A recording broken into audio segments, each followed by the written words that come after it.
on physics-informed machine learning for a long time. And we established pins, neural operators, and so on. So we have also I'm a director of a Department of Energy center. It's called Physics-Informed Learning Machines, films like the French movies. But now we are transitioning into something that you are the world expert on, AGI. We call it physics-informed machine intelligence. So we have the kickoff meeting. It's basically a center between Sandia and Pacific Northwest National Lab. But the idea is to bring in machine intelligence, some of the developments that you and others are working on, into engineering, into problems of DOE. So I may knock on your door at some point in the future when you're not too busy to give us a talk on AGI and kind of high-level thing. But I know today Alexander would. So how much time is there today for the seminar? As much as you would like. So, okay, so I was thinking, discuss with Alexandre. I would give a 10-minute intro to some of the things we're doing in machine learning for scientific discovery, and then Alex will talk about the material project that he's been working on. Yes, sure. And we have many people from around the world who are listening. People from Sandia and also Pacific Northwest National Lab. But let me ask Somdata to formally introduce. Everybody knows you and your group, but Somdata, I will do the introductions and I will record this. Yeah, Somdata. So hello, everyone. Welcome to our first seminar of the year. So we begin this year with a talk from Professor Yoshua Bengio and his group. They would be talking to us about AI for accelerated catalyst discovery. The speakers for this presentation would be Alexandre Duval and Professor Yoshua Bengio. Alexandre Duval is a French PhD student at Centrale Supelec Inria with Professor Malarios, working on graph machine learning. He is currently doing a one-year visiting term in the AI for Climate Change group with Professor Yoshua Bengio and Professor David Rolnick at Mila. And they are solving or developing methods, generative methods for 3D molecular predictions and GNNs to accelerate catalysis discovery.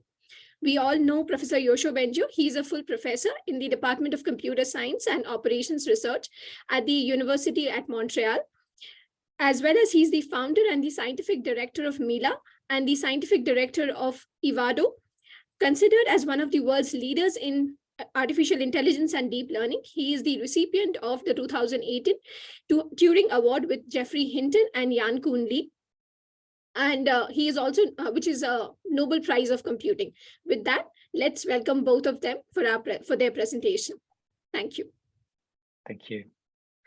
And we also have here, I see Alex Hernandez Garcia, who's a postdoc in my group and has been working with Alexandre Duval and others on the project you'll hear more about.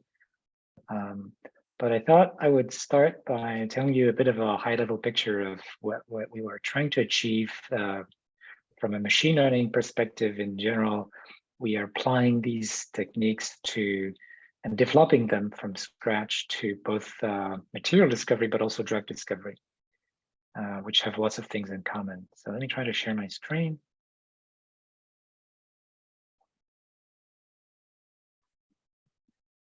Is it working? Okay. Yes. So let's start with the iterative discovery process of sciences with an experimental component. At any point, we have a set of experimental results that we can use to train some kind of model. So that's the top right. Well, one of the things we're doing in my group that we won't go into today, but is causal modeling of that data. So using machine learning to discover causal structure that explains what we're seeing in the data. And another aspect, which is really the line after going down the circle, generating explanatory hypotheses. is about being Bayesian regarding the possible theories or models that explain the data. And the reason is this is important in order to decide how to allocate our experimental resources to which direction, where do we want to explore, for example, in the space of particular materials. So there's also a bunch of research on how do we use neural nets, in particular these G-flow nets I'll mention, to amortize the estimation of conditional probabilities that come up in Bayesian machine learning, which are intractable, but we can use neural nets to do good estimators. You can see that as ways to go beyond the cases where we can do analytic solutions like Gaussian processes to cases where we want to use more rich families of functions like neural nets, where you have all kinds of powerful inductive biases. In other words, the way that we structure these architectures, for example, that have been very successful in many areas of AI. And then the next thing in the circle, of course, is experimental design itself, which is going to output specifications for the next experiments. For example, a set of candidates that we would like to explore. Either the evaluation of these is going to be experimental, but in the case of material discovery, in fact, most of the time we're going to do this with expensive simulations. So we have, physics simulators. We can accelerate those physics simulators using machine learning. So that's one thing that we're interested, but we can also use those approximations inside the machine learning parts in order to train our generator of hypotheses of candidates as a kind of reinforcement learning problem, where the reward comes from an approximation of true experiments. So this is basically what the model is about. Okay, so that's the big picture. And there are lots of interesting problems there for machine learning. One of them is the search problem. The space of experiments, or for example, candidate molecules that we might be interested in is huge. It's combinatorial. There's no way we can enumerate all of them. So we can't screen all of them. We can, people typically will screen from some existing library, but if you want to explore outside of those libraries, you want a generative model, so something that will produce candidates stochastically or according to some distribution. And you'd like to learn distributions that have nice properties that will be also producing diverse set of things to explore. And this is a big theme in our work. So yeah, so we use generative models, but whereas usual generative models are trained to match the distribution of some given data set, like generative models of images. We have a data set of images and we train a model to generate things like that. In the context of this iterative discovery process, we don't have anything like this. What we do have, though, is that for any given experiment, we get some outcomes. And in particular, we can measure some quantity, like how useful was that experiment? If you find a good catalyst, that was a useful experiment. But you can be more general and formal about the usefulness of an experiment by talking about what's called information gain, which is based on information theory and mutual information estimators. And again, the Bayesian stuff that we're doing is going to be important for estimating that information gain. So it's a little bit different from usual generative models in that what drives their training is not a data set, but it's a reward function. So we think of this as kind of reinforcement learning to train a policy. Of course, we have a data set, but we're not trying to generate experiments that look like the experiments we've done. That's not at all what we want. What we want is to generate experiments that produce outcomes that we like according to something that we can quantify, right? So that's why it's different from the usual experimental generative modeling framework. So putting these things together, we end up with something that in machine learning we call model-based reinforcement learning. So we're going to have some oracle, think of it like the real world, maybe if it's real experiments, but it could be an expensive physics simulation that's going to give us some answers about questions that we have. And we want to train this policy that's generating candidate questions, which are like experimental specifications. And the way we're going to train this is not by directly querying the real world, which this is the standard reinforcement learning is, model-free reinforcement learning would do that. Instead, we're going to train a model. So that's why it's called model-based reinforcement learning. We train some other neural net, which tries to capture how the world works. So for example, a simple case, which is already complicated, for example, what Alexandre will talk about is predicting some property of interest of a candidate molecule that we would like to optimize. So then this can serve as a reward for the generative policy. Now, the typical way this kind of thing has been approached in the past with things like Bayesian optimization is trying to maximize that reward. So maybe the reward is a measure of information gain, it may seem to make sense to look for the experiment that's going to tell us the most. Maybe find a candidate molecule that has a high chance of being very good because of high uncertainty and the distribution we have about how good it might be. But really, for a number of reasons, it pays off to not just produce one sort of candidate optimum, but rather produce a bunch of candidates that are diverse, that ideally cover all the modes of the function of interest, like all of the interesting, potentially interesting modes of actions, potentially interesting types of chemicals or something like this. And one reason why you want this is because the way that we're going to screen those things, even in a real experiment, is not going to be, it's going to be an approximation to the real thing. So maybe we're going to use like a physics simulation, but once we find something that looks good according to the physics simulation, we might actually synthesize this compound, and that's, we are going to be able to do that for everything. It's going to be very slow and expensive.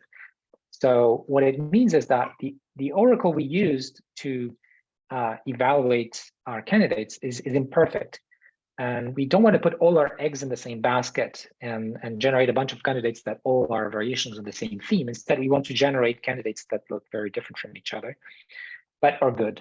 Okay, so that's what we've been focusing on. And we had this paper last NeurIPS 21 with exactly those goals. And this is also where we introduced these GFlow nets, generative flow networks. Yeah, I'll already spoke a lot, but mention another paper that came out last summer at ICML, where we apply some of these ideas in the search for biological sequences that could be, drugs like peptides, or actually could be materials, aptamers in this case. And so where we care not just about finding candidates that are good according to the oracle, that's performance, but also are diverse, that they're very different from each other and novel, like different from the things we know. So on this, I'll leave it to Alexandre, who's going to tell us more about the specific way we've been exploring to efficiently estimate how good a candidate might be in the case of catalyst design. All right. Stop here. Oh, and if you want to learn more about GFlow nets, we have a lot of papers, but 11 papers, I think, and the tutorial, which you should be able to find online fairly easily. Yoshua, can I make a comment about these regions, the good regions? There is something called set-based design that Toyota introduced actually many years ago. So basically what they are trying to do, they never try to find a global minimum, especially in preliminary design. What they call it islands of feasibility. they try to find islands of feasibility, what I think you call good regions. The good regions. So you have a plurality of solutions. And then they did that because they wanted to expedite the parallel different aspects of design, which is actually also very good. Exactly. Yeah. Well, typically we can try many things in parallel. So, for example, in material design, we can parallelize the computation for the simulations over as many CPUs that we have, right, or GPUs. So indeed, that you want to have a diversity of candidates when you do that. So that's one of the motivations for us too. I didn't know about that work. If you want to send us a link, that'd be great. Yes, this happened actually a long time ago. The Navy, the US Navy is using it. I had a project where we sort of mathematize this type of framework because it was kind of conceptual, but now there's mathematical. Yeah, I will send a paper or two. Yeah. Thanks. Great, thank you, Yoshua. I think I'll take over now if no one else has questions, except if there's any other questions for you. Yeah, I'm going to have to leave before Alexandre finishes. So if you have other questions for me, now would be a better time.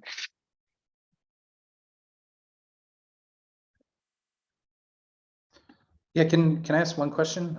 This is Nat Trask from India National Labs. Can you comment a little bit on like causal mechanisms and specifically, I'm familiar with a lot of the causal learning work right now, but in a scientific context where you want to identify pathways and things like that, is there anything specific you might want to speak to about how machine learning would map on? Yes. So we have a paper at the last UAI last August on exactly this topic. And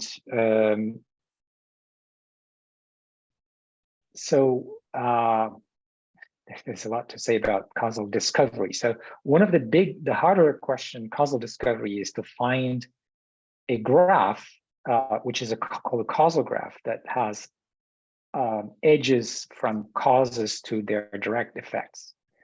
So indeed, for example, in biology, people are searching for like the gene regulatory network or metabolic networks, how different molecules affect other molecules and so on. And this is very hard because you can't even try all the graphs. The number of graphs grows exponentially. So we've been using these GFlow nets that are sequentially generating discrete data structures, such as graphs, and they can be trained with a reward that is whatever you want. In this case, the reward that makes a lot of sense is the Bayesian, what you would use for getting the Bayesian posterior over graphs. In other words, you take how well does the graph fit the data times the prior over graphs. Maybe you prefer some sparse graphs. And you take that as a reward. And one thing I didn't have time to say is that the basic property of GFlow nets is they learn a policy that samples proportionally to the reward. So the reward is a non-negative function. Then the GFlow net is going to learn, it's going to try to learn a distribution that samples proportionally to that. So if you remember Bayes' theorem, the distribution that is proportional to the prior times the likelihood is the posterior. So the probability of say a graph, causal graph, given the data. And so we've started to do that. And in simpler cases, we can do that and do quite well. But there's a lot more work to do along those lines. So one thing that's different from previous work is that what you get at the end is not a single theory, like a single graph. You get a distribution of a graph, so you can sample those graphs.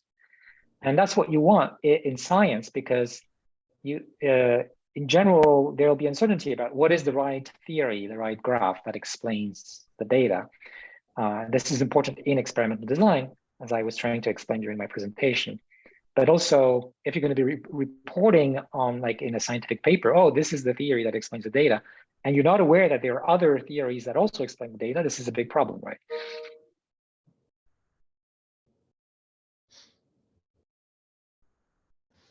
Great, thank you. I have a very, hi, I'm Yanis. I have a very dumb question. Most of the things that we have to do for searching are based on smoothness, extrapolation, interpolation, and then chemistry is so bloody discrete. Yes. I don't know what there is to say, but is there something you could Yes. That's a great question. That's a great question. Most of the search methods, for example, MCMC methods, or straight optimization methods, they can only search locally. So they make small moves that change one thing at a time. And you tend to get stuck in some region of the space, say. Even if you have global methods and you have underestimators, they also are based on some smoothness of the Yes. So those methods I've been talking about, those GFlow nets, they don't require that smoothness. They can work in a discrete space where a small change can make a big change in the reward. So in that sense, they're closer to like reinforcement learning methods. But more importantly, to the point you're raising is because we're using things like neural nets that have capacity to generalize. When you sample new candidates, it can generate candidates that are very far from the things that have worked before. It's not guaranteed, but in the same way that if you train a generative model of, say, images that you have really amazing things right now, they can generate images that they have never seen in training data or anything close. I don't know if you've played with DALL-E, for example. Yeah. So this capability could be put to use in scientific discovery to generate candidate experiments or candidate molecules or something, materials that may potentially be quite far from what the model has seen. It's not guaranteed that what it proposes is going to work, but it's like trying to guess where the modes of the reward function, the affinity or something, or the properties, what are the modes, the places where this function is high, where are they? And normally you would just try to answer that question by making lots of small moves, but this can like directly generate from scratch new stuff. And then you can try them and see where it works. And that's how it's trained. Okay, thanks. Yoshua, is Alex or who is in your group could give us in the future a presentation on GFlowNet? We'll find on the technical someone. side. Alex, not Alexandre, but Alex could talk about that for sure. Okay, Alex Hernandez Garcia, right? Yes, we can volunteer him. All right. Thank you very much. I need to go, but I'll let Alexandre take on now. Thank you very much.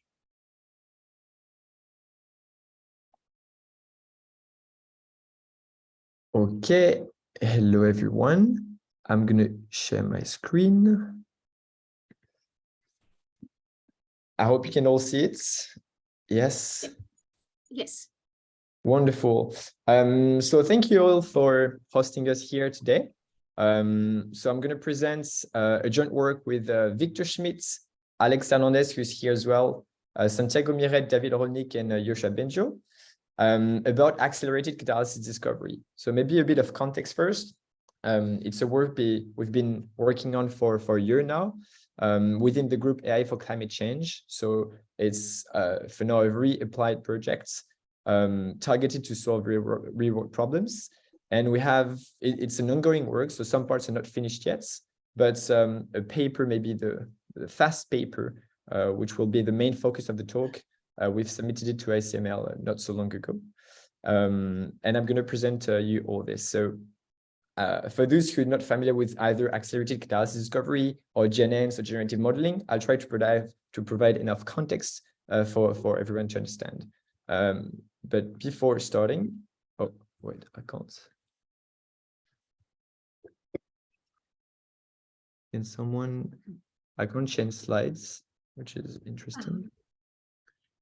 Can you reshare again, Alexander? Yeah, I will. I was not able to change.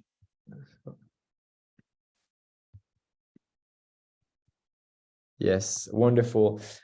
So I'll start with the small parenthesis about climate change, which is very the source motivation of this project, and you'll see why in a bit. So as a refresher, you know that because of human activity, by the climate is changing, because we're releasing a lot of carbon dioxide or methanes, overall greenhouse gases in the atmosphere. And these gases, they trap the light and the heat from the sun inside our atmosphere, which overly warms up the surface of the globe. And this has huge consequences on our lives. There'd be longer heat waves, more and more intense and longer droughts, some wildfires, the sea level is going to rise, the access to drinkable water is going to be more difficult.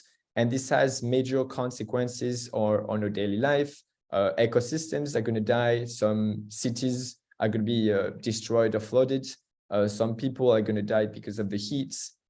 So major consequences on our life. So the conclusion from this point is that we need to take actions now in order to avoid this. And we need to reduce, most importantly, our carbon emissions worldwide.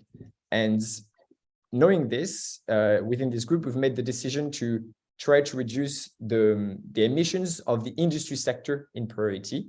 For instance, because it represents a big proportion of the greenhouse gas emissions.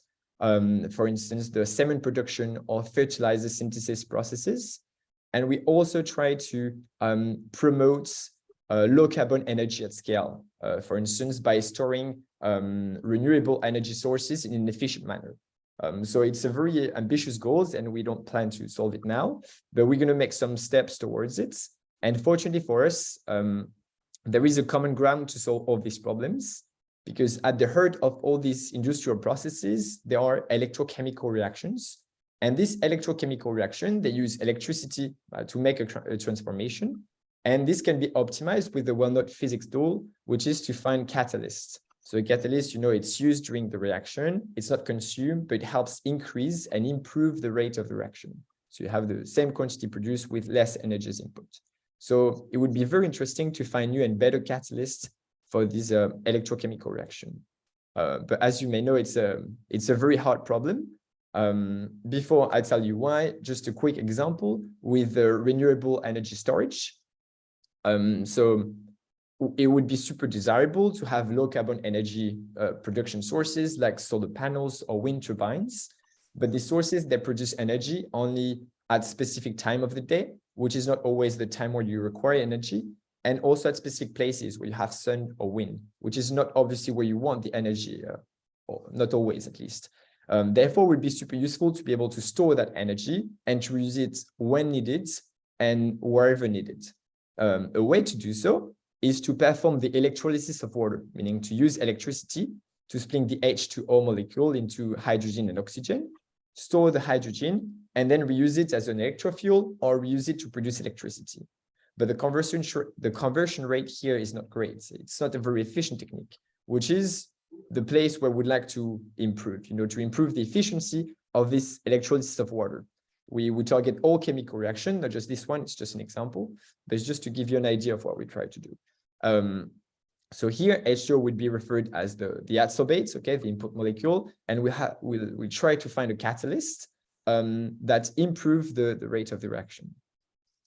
So now we come back to machine learning, because finding a good catalyst is a very difficult problem, okay? Currently, we use quantum mechanical simulations like the density functional theory, which basically computes energy for first principle and allows to determine if a catalyst is good or not for a given chemical reaction.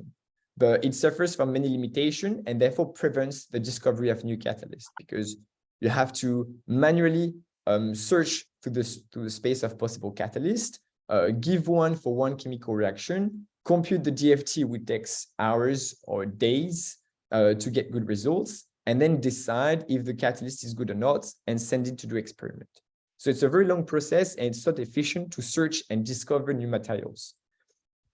So the aim is to use machine learning to— Can I ask a very quick question?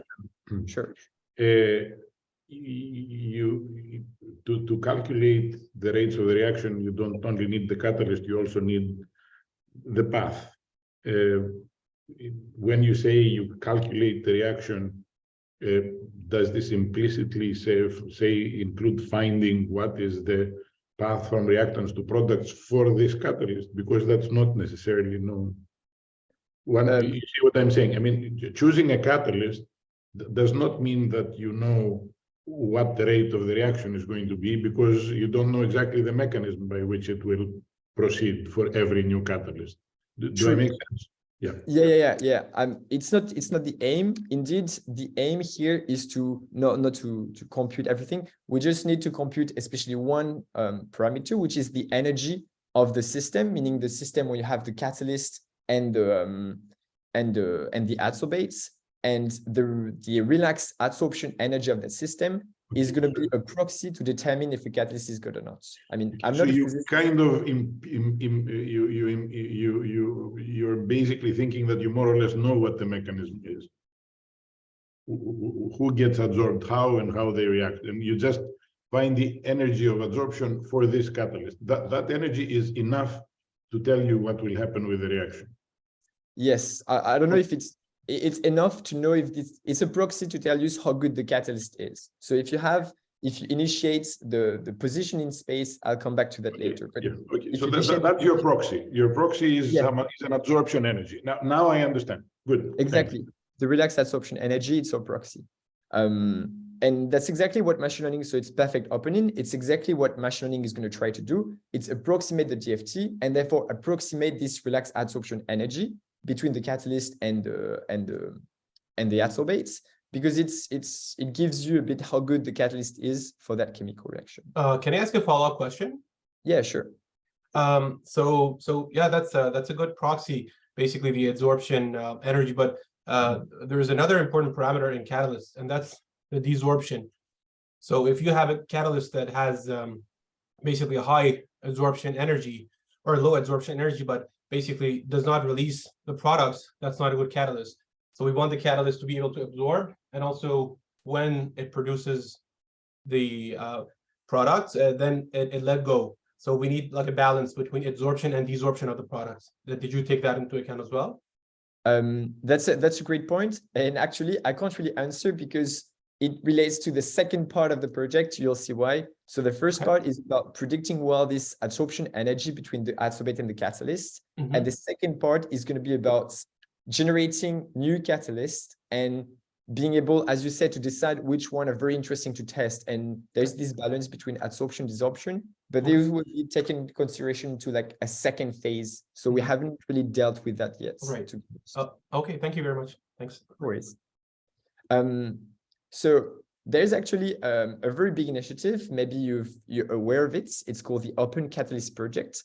It's an initiative by Facebook AI Research, FAIR, and Carnegie Mellon, and they presented it during the NeurIPS 2021 competition. And the aim is to design and train machine learning models to predict the relaxed energy of the adsorbate catalyst system. Okay, so why? Because we've mentioned it, relaxed energy is the good indicators of how good a catalyst is.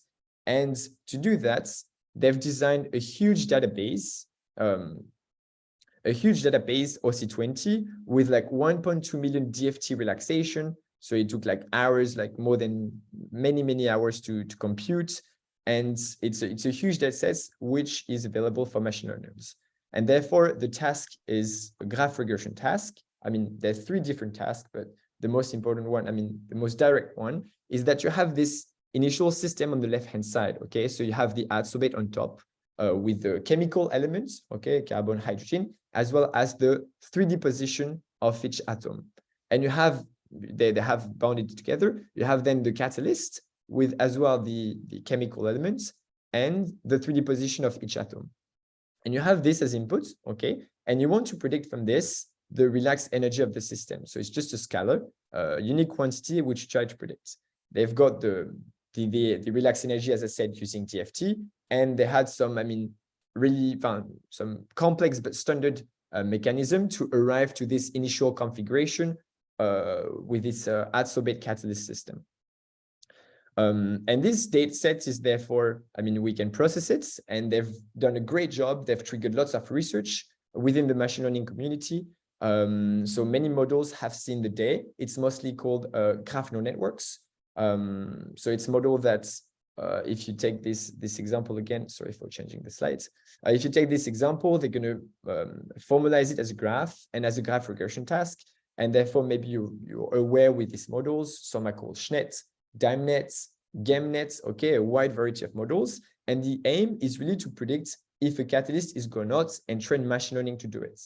But as maybe you've guessed with the talk of Yoshua, it's not the whole deal. I mean, the aim would be to have this algorithm that predicts if a catalyst or not, but also an algorithm that is able to search through the space of potential catalysts and be able to suggest new catalysts and use the former model to evaluate each of the potential catalysts.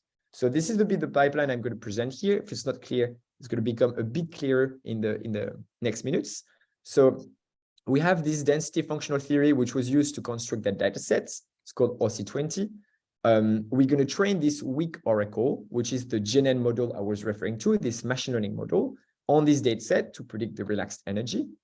And then we're going to construct a GFlowNet from OC20. The GFlowNet is what Yoshua was talking about. It's our generative methods, which is going to generate some new catalysts, unseen catalysts, which we're going to evaluate with a weak oracle. Okay, so we're going to compute the energy of this newly generated catalyst. And then we're going to use that as reward to steer the generation of the GFlowNet so that it can better, search for the space of potential catalysts.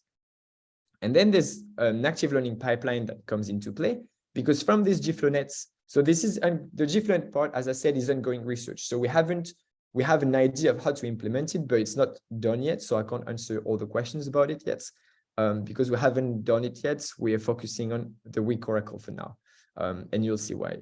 So, and once this GFlowNet is trained, we can just sample a few carefully targeted data points and use them to retrain the weak oracle using either labels from DFT, or it can be from a stronger oracle, maybe a more advanced model.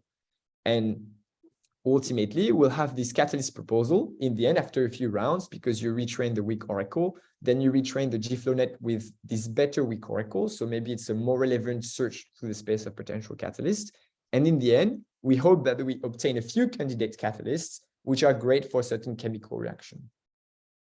And this is the over pipeline. One of the key requirements here is that our weak oracle must be super scalable. Okay, why? Because we're going to query many times inside the GFlowNet for many propositions of different and new catalysts.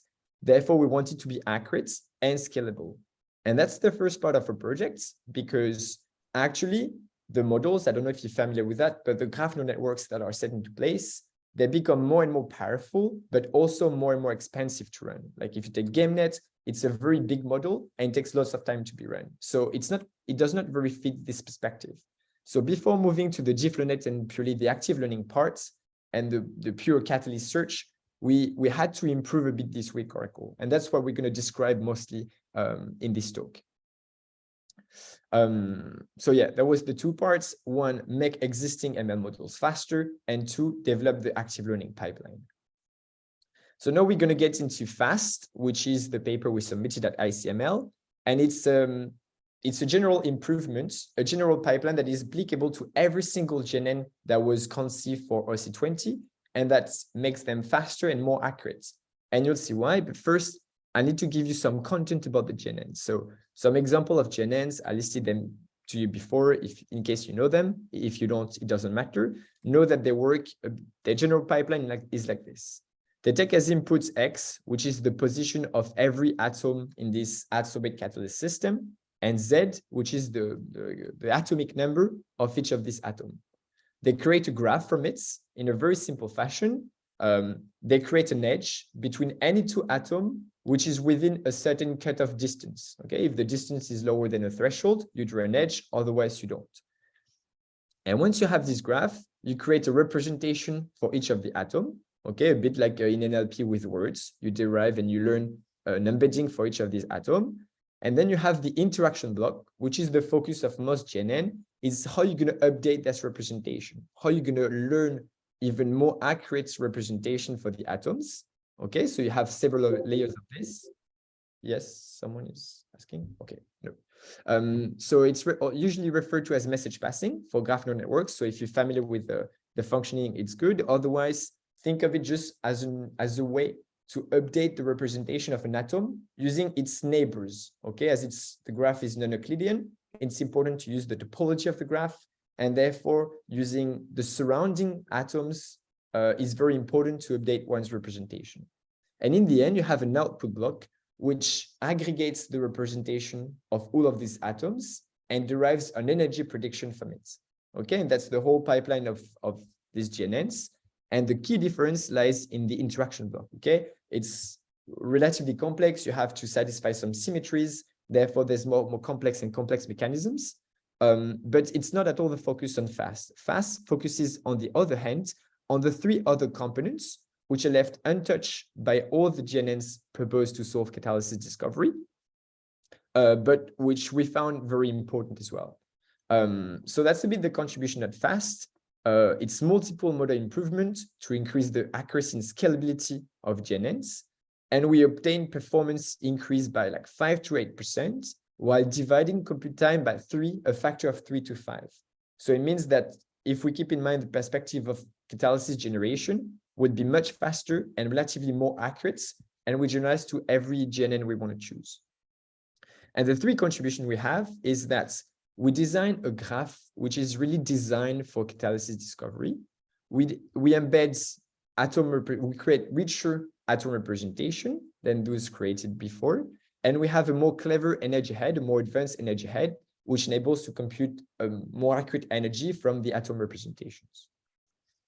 So if I get into details, it's relatively simple. So it's simple improvements, but efficient. So you should be able to follow them pretty well, even if you don't know the topic. So you have this graph, the input graph, okay? And there's different categories. You've got the adsorbate in green. You've got the catalyst surface, so the part of the catalyst which is closest to the adsorbate, and the subsurface, okay, symbolized by the tag variable. And the idea here is that, okay, when you create this graph, you're going to cut a bulk through a known catalyst structure. You cut a surface, through the bulk, so the bulk structure, and you're going to replicate it several times in order to form this input sample. And the point is, this catalyst subsurface, it contains some redundant information compared to the catalyst surface, often repeating patterns on the surface. And while it may be useful in physics or for DFT, from a machine learning perspective, it's not that obvious that will contribute to it. Maybe it's just redundant information. Maybe it makes the computation of the model a bit more noisy. And therefore, we want to check at least if it's important or not. So we implement some extension when we condense that information. So all these catalyst subsurface atoms inside supernodes, either just one for the whole lot, or it can be one for each element, atomic number. It can be as well removing them completely, because we want to see if by reducing the graph by like 50% of the atoms, because it represents a bit more than 50% of the atoms, we can still achieve good results. It will decrease the scalability a lot, and we hope it does not affect performance too much. We'll see an ablation study of all this afterwards, but I'm just getting through the main intuition behind our improvements. So that's one. The second one is a physics-aware atom embedding. So until now, the atom embedding was only derived and learned based on the atomic number. So every carbon atom was receiving the same embedding, etc. Except that there's some information that are left out. For instance, the tag information. But the tag information could be important, like we'd like to know if this atom belongs to the catalyst surface, subsurface, or to the adsorbate. And we learn part of the embedding based on the tag, part of the embedding based on the atomic number, as before. We also add some fixed physics attributes, because before machine learning, how good a catalyst is was determined using some known physics attributes, like I don't remember exactly, it was electronegativity, atomic mass, etc. So we've taken a few handset of those to help the model find accurate correlations. And then we have the group, an embedding also learned based on the group and the period. So it's just, we concatenate all those different small embeddings, and this becomes a new embedding block. And the third improvement is the energy head. So the energy head, currently, it's simply the part that enables to compute the energy from the atom predictions. And this part, There's some dense layers that condense the information, and then there's a big sum over all the atoms. A simple sum of the atom prediction, and it gives you the energy prediction. Except that this sum is a bit suboptimal. One, because you lose a bit the topology at this stage, how the graph is related, how close the nodes are. It's completely forgotten at this stage. And also, we assign the same importance to every atom. While in practice, I mean, we suggest that some atoms, for instance, hydrogen, we know that it contributes a bit less to the energy of the system than some other atoms. So maybe we'll want the model to weight those. So we propose two types of energy heads. One where the energy is computed as a weighted sum of node representation, where the weight is learned based on the atom representation. And the second one is graph pooling. So I'm not going to get into details, but it's a way to better capture the topology of the graph by progressively coarsening the graph, so progressively reducing it before reaching the energy prediction. It enables to capture better, I mean, how the graph is structured, and we thought it could be interesting in this use case.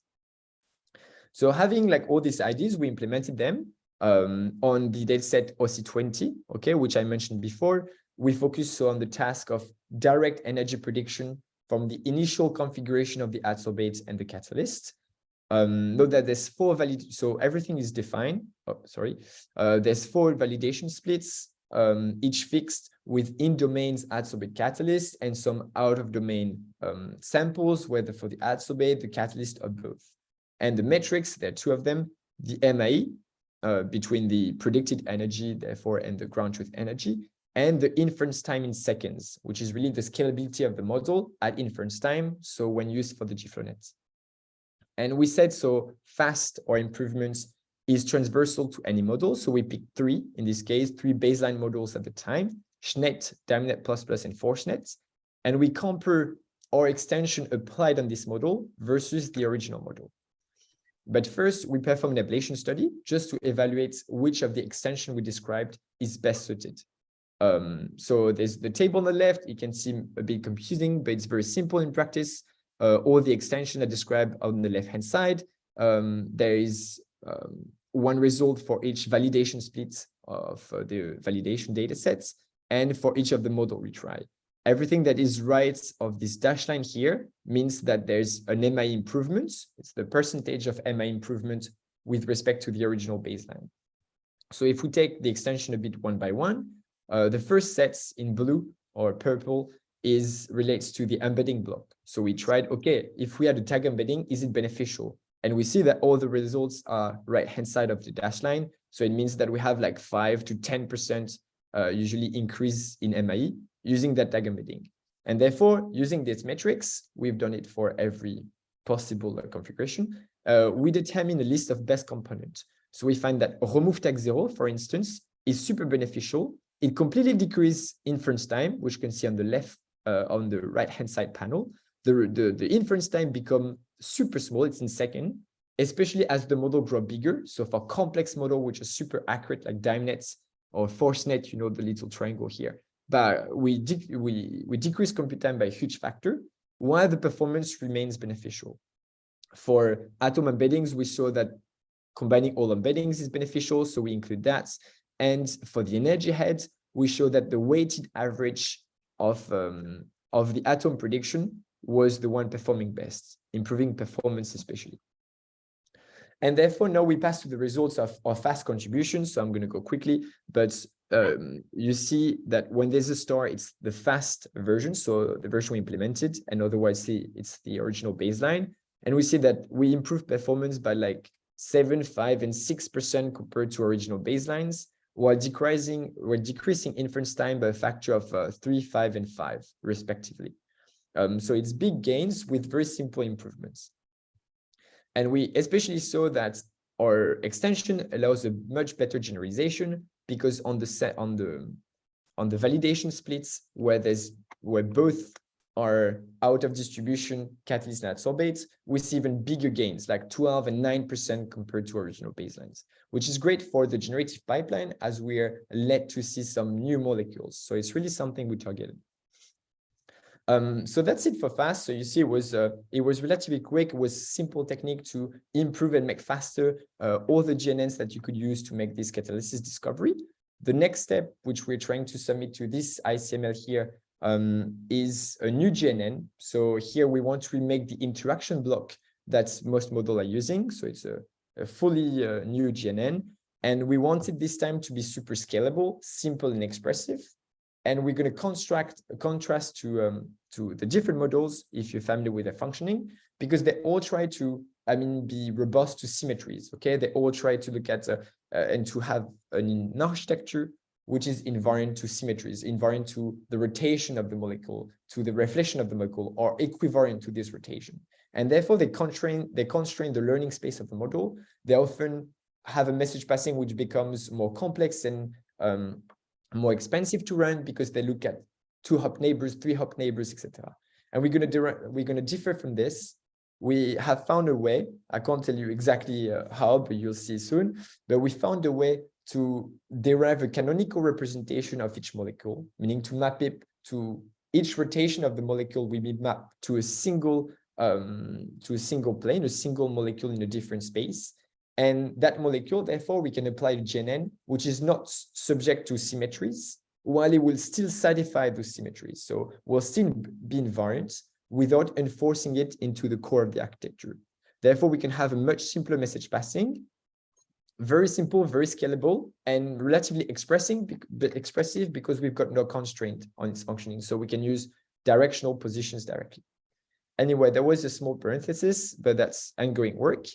And for other projects, Alex came here nicely to talk about them because he's working on more of them. It will relate a bit more to how the GFlonet, who is using our project, is also used in other scientific discoveries matters, especially for DNA. But I think, Alex, you want to weigh in on this.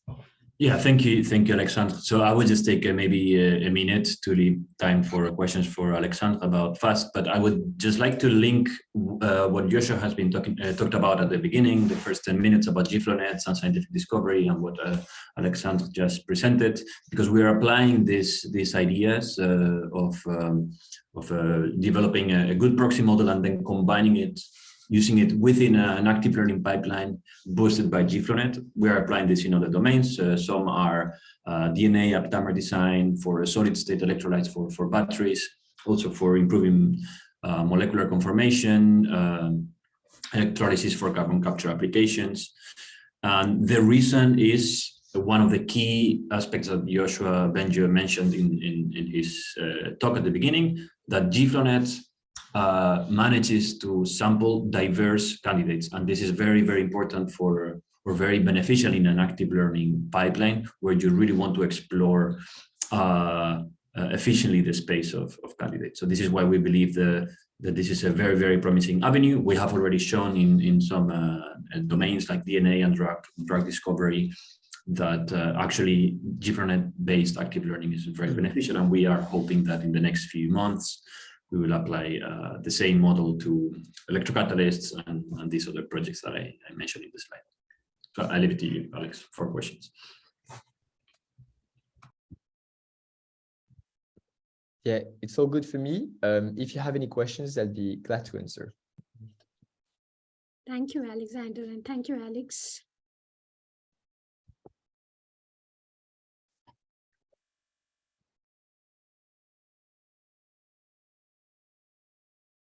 Alex, can I ask you a question about the the embeddings?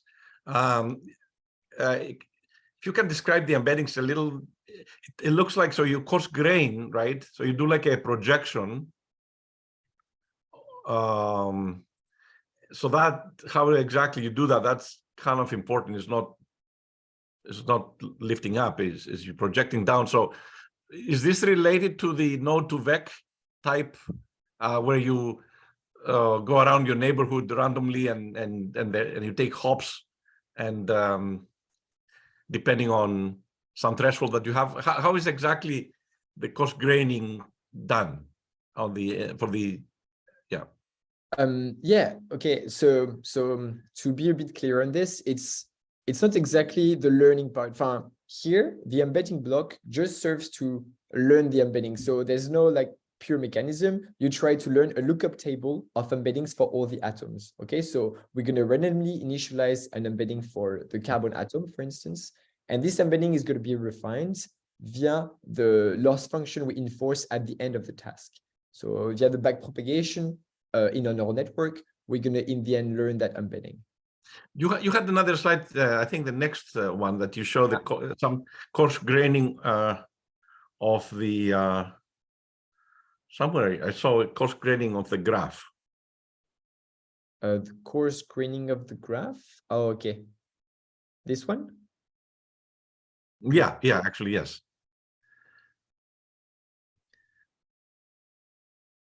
On the right hand side, you mean? Yes. Okay, so it's a bit tricky. This is, if you're not familiar with graph neural networks, it's called graph pooling. So as I said, if you just, in the end, you want a graph prediction, okay? A graph level prediction. And with our machine learning algorithm, we're going to end up with node level predictions, node level embeddings that we learn through the neural network. And these node level embeddings, we need to aggregate them to form a graph prediction, like the energy, which is what we desire. And a simple way to do that is to take a sum of the node prediction. Okay, so that you just average no matter how many nodes you have, you end up with your graph prediction and you can perform your loss and your learning on this. But the problem here is that if you take just a sum of the atom prediction, in this particular step, you completely forget the structure of the graph. No matter the edges that you have, no matter how the nodes are connected, how they are in space, you'll just end up with the same prediction. So although this information is captured a bit earlier, it still may be suboptimal. So something that we try is called graph pooling. It means that you're going to progressively regroup and coarsen your graph by using some specific patterns. So for instance, if you have a cluster here, but maybe you want to regroup it first because it contains like the same information or some information you'd like to leverage. And then you progressively reduce your graph like this until you obtain a single representation for one point. That's the principle behind pooling. But it was shown to perform well on this task, but not as well as the weighted average on the left-hand side, and especially because it takes more time to compute. The pooling is relatively expensive, and therefore it's a bit undesirable in our case.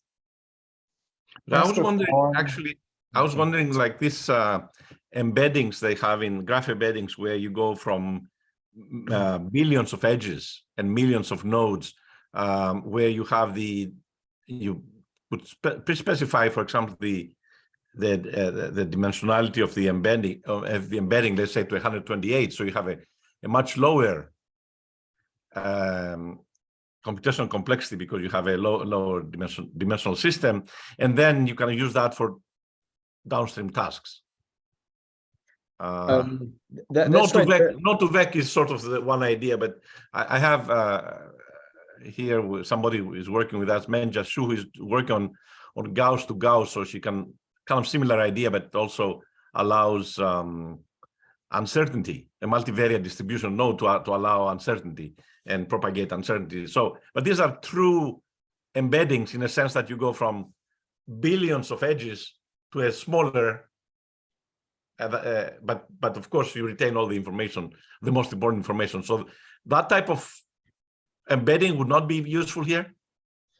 Okay, so indeed, so what graph neural networks do, when I say we neglect topology, it's not true, because I mean, we consider it in a way. And Not2vec was like the first building stone of graph neural networks. It was like, it launched the idea indeed of creating an embedding for each of the atom, okay, based on its context.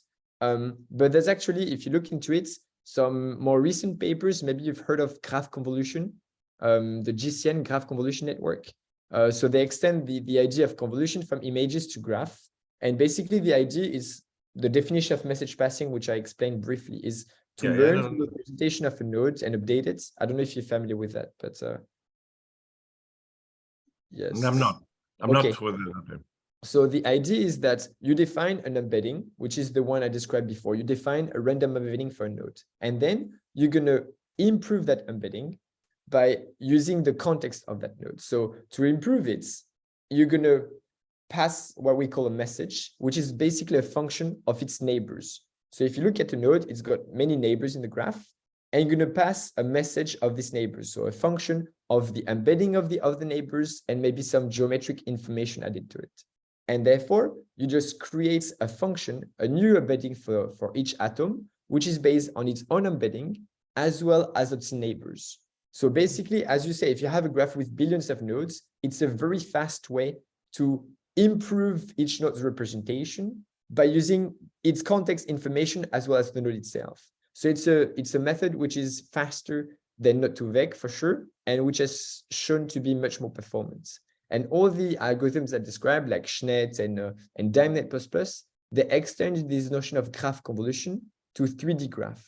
So when you pass your message from the neighboring atoms, you're going to use some 3D information in order to weight the message that you pass. And if you repeat it several times about the node representation, each node will be aware of the overall structure of the graph because you've passed information of where its neighbors is and which neighbor is it. So if it's a carbon atom, you derive just a representation for the carbon atom, and the model is going to learn it, a representation that satisfies well its ends. And this representation will be passed to each atom. So him will know that, okay, there you had a carbon atom, that it was this much away, etc. And if you repeat many layers of such message passing, each atom is able to have, you're able to have a full representation of the graph, okay, of the graph structure. But you have a very meaningful representation that the model can make sense of. And therefore, then when you compute your energy prediction, by taking a sum just of these atoms, okay, you have obtained and received a certain amount of geometric information, and you sum all that into the energy prediction. So indeed, it could scale to billions of nodes. What I mentioned here by pooling is something a bit technical, which relates to fine-grained improvements over the overall GNNs. But if you don't know, I'll suggest you have a look at graph convolution networks, because if you have some use cases which leverage graph, and this touches to more and more models now, because more application uses graph, like fake news detection, transportation, social network recommender system, they all switch to graph because it's a very common way to represent a use case. If you have a fake news problem, okay, it's an NLP problem, or you have to determine if your text is a fake news or not. But in fact, you could modelize it as a graph. Like you could say, okay, this fake news is going to be a node of my graph, and I'm going to add all the nodes connected to it. Like, okay, this is the author of the fake news, and it was engineered at that time and retweeted by that account. And therefore, you can aggregate the information of the context of the fake news to update and improve the representation of the text. And therefore, that's why it's very useful in practice. And in our case, graphs are a natural representation because every molecule is itself a graph. It can be a complete graph, or it can be a graph with cutoff distances as we model it as. But it's a very natural representation, and therefore to make predictions of graph neural networks, and therefore the paper graph convolution network are like very good places to start. Yeah. Can I ask a follow-on question? So I think at the core of it, in more traditional data-driven potential extraction and stuff like that in molecular dynamics, what people might do is features generated by hand. So for example, you would do like PCA on the configuration space of molecules and things like that. So I think some of the concern is in a GNN, it's a little bit opaque, and it's scientifically, we don't just want the prediction, we'd actually like to understand the mechanism and what's happening at the molecular level so you can understand and not just make a black box prediction. And so all of that's kind of hidden in the message passing and the pooling, and the information is flowing like you described, but we can't see, right? So I'm curious if you have any thoughts about how more interpretable feature discovery could be done, because in this case, the core of it is the feature discovery, right? And that it's learned how to coarse grain. And I think that's the thing that we're interested in, is what opportunities are there for exposing the actual, maybe it's in the configuration space or somewhere else, the things that decisions are being made upon, right? What the features are. Not also, maybe even before this, I'm okay with using convolutional graph neural networks. And what I worry about is at the end, your search is done in this very opaque, as you say, embedding space, and then you have to create an actual catalyst. To create an actual catalyst, you have to go back to a lattice with atoms. I understand that several people output probabilities of the atoms at the various positions. But this issue of going back, okay, going back from whatever the suggested search is in this messy, opaque or whatever space, how do you go back to a catalyst? If you said it, apologies, I missed it. How do you go back to an actual crystal with, zinc here and aluminum there? And that's the two questions are great. So it's a part, indeed, I did not detail so much because it's the part we're currently working on, but I can definitely answer your question. So this part, the GNN part, is really a tool which we're going to use to assess candidates we've created. So I did not detail how we create the candidates yet, yes, but it's something we do on the side. And indeed, it's relatively opaque. For now, we're very fine with the fact that it's opaque, because in our application, we don't really care about what feature does it uses. We have metrics to measure how confident and how good this algorithm is. And therefore, we just use it as such. If you want some explainability, there's some explainability tools. I can refer you to some papers, which are algorithms which are going to make sense of what the GNN does. So it can tell you, okay, what feature was important, what's the embedding of this atom compared to this atom. You can make some interpretation and try to grasp what the model does. It's really not our objective here. Because we just use it as a reward function. We know that it's relatively good. We'll have some uncertainty measures to say, okay, is he confident about this prediction? Is he not? And this is something we can do. But you definitely have resources to do more explainability.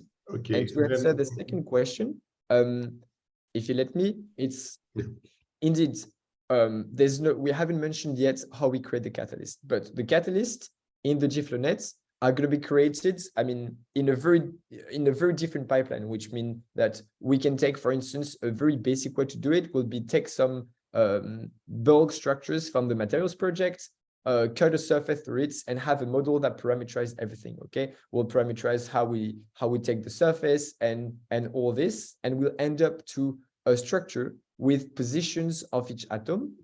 Okay, and therefore with this structure we can just apply our GNN. And we have the reward, and then the model, the GFlow, can keep generating and looking for other catalysts. So it will independently go on materials project, pick another catalyst, transform it, or generate one from scratch, which we hope it can do someday, and just generate catalysts like this, very independently, placing the atoms in space, one atom of zinc, one atom of copper, and placing them. And in the end, when you have the catalyst, we bound it with an adsorbate using a specific procedure, which is the same one used in OC20.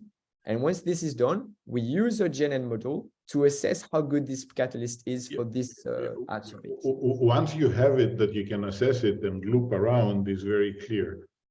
What is the point is, you start with catalysts and you end up with catalysts, okay?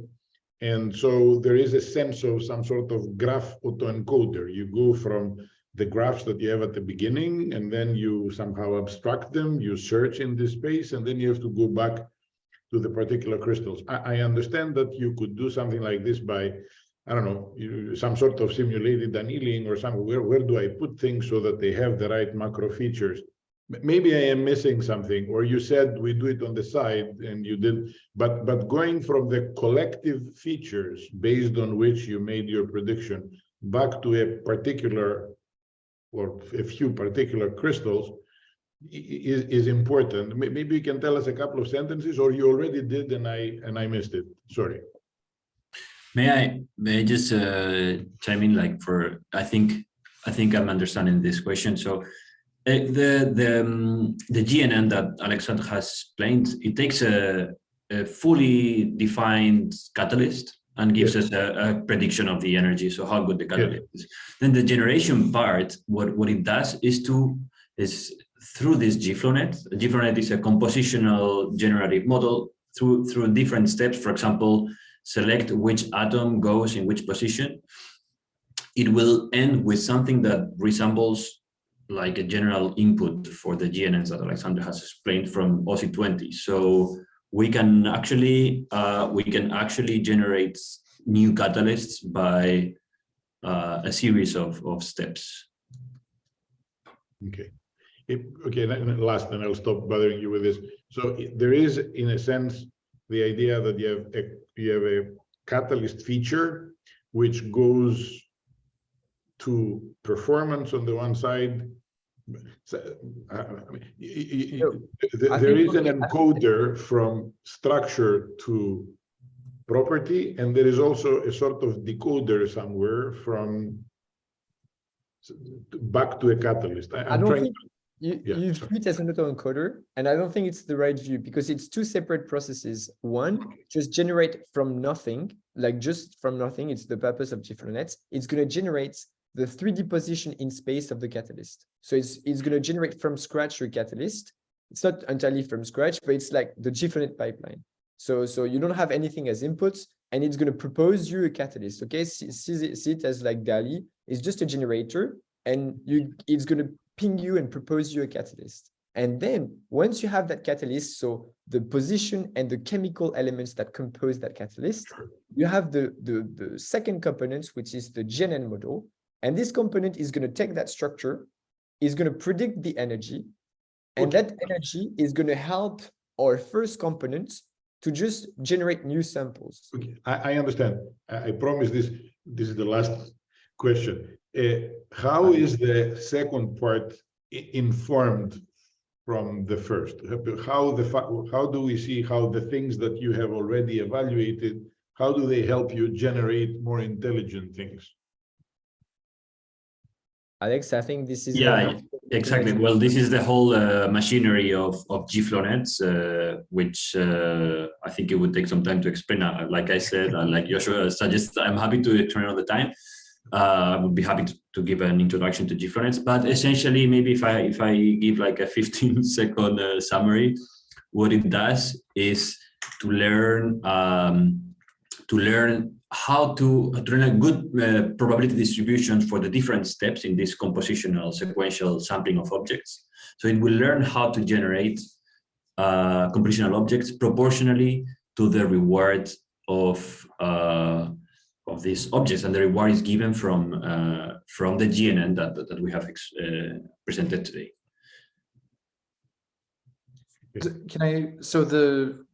So it's kind of an abstraction, right? The GNN's only job is to abstract the free energy calculation and feed a reward to your big ecosystem of models. But I'm still, so then it's the job of the generative model to actually propose a molecule and a catalyst and so on. That's right. That's right.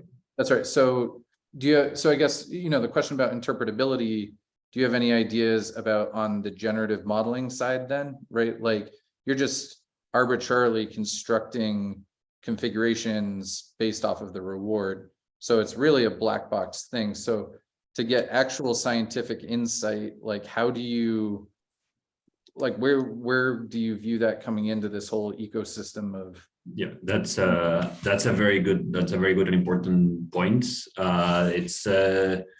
It's slightly open or slightly undefined. So of course we will need to include in the generation process everything we can, all the inductive biases that we can to actually inform, constrain the search space. So for example, there is work in predicting the stability of materials. Well, if we can predict the stability of materials, then this is something that will constrain the search space by assigning low reward to unstable materials. And then if that reward exists, then GFlow will be able to learn it. And then eventually when it is well trained, it will not sample, it will sample with very low probability unstable materials.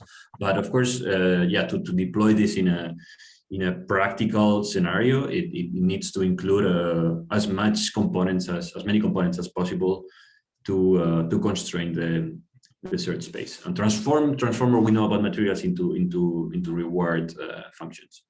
And you're left with, at the end of the day, a means of sampling from the distributions of configurations with desirable energies and so on, right? But it's a sampler, right? So you could view this whole ecosystem as it's a sampler, yeah. It's a generative model. It's a generative model, and the idea is that it will sample with high probability objects electrocatalysts in this case, that have high reward, and the reward can be a combination of multiple things. Actually, we have published a preprint about GFlow-nets with multi-objective rewards. So in principle, we can incorporate multiple rewards, multiple scores of how good or stable or whatever a object is to inform the training of GFlow-net. There is a comment about interpretability in the Eliu Huerta in the chat. Do you want to say more? Yeah, I can briefly comment on this. Can you introduce yourself, say who you are, and so people will follow up with you? Yeah, sure. I am faculty at U Chicago in computer science and in physics at UIUC. And I'm also lead for translational AI at Argonne National Lab. So, you know, this business of using graph structures to study molecules, it's very appealing because you can get a nice picture of the distribution of the linkers, of the atoms, etc. And so it is a persuasive picture to understand what is actually going on. And it is not only useful for domain experts to get a handle on what input data is being passed to the neural net. When it comes to interpretability, as I show in that paper in the chat, you can also go and figure out which of the features or the atoms are responsible for a correct prediction when you're looking for a crystal, a MOF, or a small molecule. So definitely interpretability is very important because it can even help you correct some bad predictions from the model. One thing I wanted to ask the team here is whether the model they have constructed has been compared to other approaches like Torch MDNet that more or less has, you know, the same approach, figuring out the forces, the energy, and then trying to make good predictions. But I would say interpretability should be there. It is, you know, a guiding light to figure out what the net is learning, which in passing may not be what we learned as humans. The net may be learning something else and then provide good predictions, but looking at things that we as scientists are not paying attention to. So it is important to understand what the machine is learning, because if it provides good information, then maybe we could learn some physics or chemistry that is not in the textbooks. And this is an excellent comment. And actually, before this project, I used to work on explainability of graph neural networks. So I can suggest a few resources if you want to look at it, because most of the explainability algorithms that we have currently, they do provide a score, for instance, of importance of how each atom in this example would be. So you can know, okay, this molecule, this carbon atom is super important for the energy prediction, or maybe it's this triplet of atoms which is key. And there are algorithms, but they're post hoc. So it's not, so we could still use our GNN approach or Torch MDNet to compute the energy of the model. And then we'll have this post hoc algorithm. For instance, there's one called GraphSVX or GNN explainer. And this algorithm will make sense of how atoms and features contribute to the prediction of the model. So it's a very relevant question. And this is definitely something that's, if it's important to you, and I do believe that in many applications, it's essential, you could always apply this algorithm post hoc. So after training and reusing the algorithm we propose or Torch MDNet or whatever, you could definitely use this algorithm to make sense of how do they predict energy in that case, or the forces, like what do they use to make these predictions? It's a slightly different study than ours, slightly different objective, but it's very useful as well. May I call on Matthias? You also have, you provided a couple of comments. Do you want to say something, Matthias? Yeah, first, thank you for this very interesting talk. So my first text was just a quick comment, and in fact it was leading in the wrong direction. I didn't catch the way the talk was going. And the second comment was, I think I had the same concerns or question like Elio. So you are generating lots of candidates. I must admit that I'm far from being an expert, but I'm talking exactly about this slide that you are showing now. So you are generating lots of candidates. I was just asking, are these candidates, are they already, you said plausible? So are they already consistent with basic principles, or do you have to check it afterwards in some procedure? So if I may quickly, like without specific reward about it, it won't, the candidates won't be feasible in terms of first principles, unless you know what this first principles should be and what they look like. So if we know, then we can encode it, we can hard code this. So for example, doing things like, I don't know, I'm just gonna make up something silly, but saying, well, oxygen atoms cannot be with lithium. I mean, just a stupid example, but you can encode this. So everything that we know can be hard coded into the generation of GIFRENet, and everything that we don't know, it has to be learned, then should come in the form of rewards and oracles. But if that exists, even if it's inaccurate or with uncertainty, that can be incorporated into the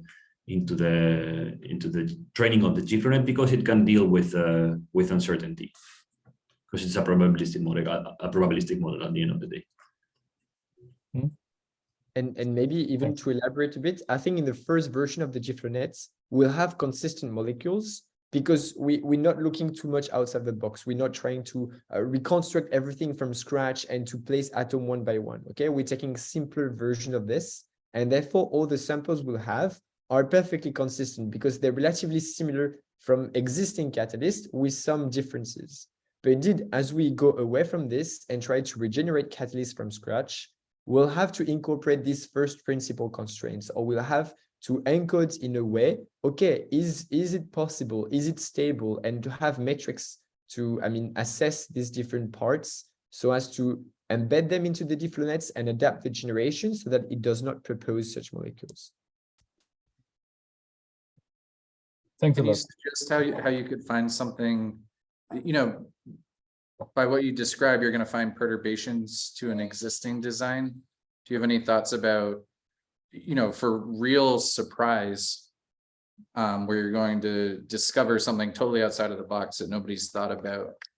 Do you have any thoughts about how in this framework you could do that?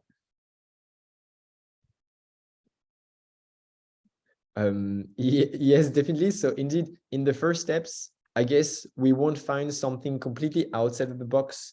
We'll go with slight modification of existing catalysts. So we can find, more promising ones, maybe changing just a few percentage of a material will make big differences, or small differences, but still relatively big gains overall when applied worldwide.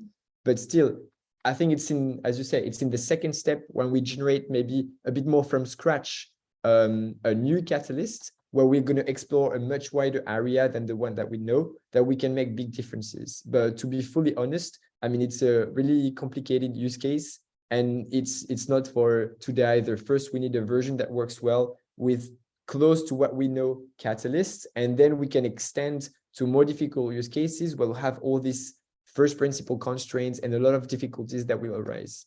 But definitely, first part, maybe not, but second part of the project, we definitely hope to find some out-of-the-box catalysts. I would just like to quickly echo and add a few words about what Alex just said. So we're using this OC20 dataset, and I see at least three steps, or three next steps that one comes to each other in how we are going to tackle the generation process. First of all, we're going to restrict ourselves to searching within this OC20 dataset. And then the next step is not like going completely out of distribution, but searching materials that could be in OC20, given the data generation pipeline that the authors, the people who created the dataset, followed. So the same procedure to generate materials. And then if that works, that's when we would search for candidates outside of that pipeline. But I don't think it's realistic that tomorrow we will go and generate electrocatalysts like completely unconstrained, because that's bound to fail. Like that's going too far from the distribution of what we have used for training. All right, thank you very much. This was an excellent discussion. Thank you for coming today. And Alex Hernandez Garcia, I thought we could use also another forum, as I told Yoshua, for the it seems that there's a lot of interest in GFlowNet. So we'll contact you. Actually, Nat Trask is leading the seminars for the Department of Energy, that the new center that we have.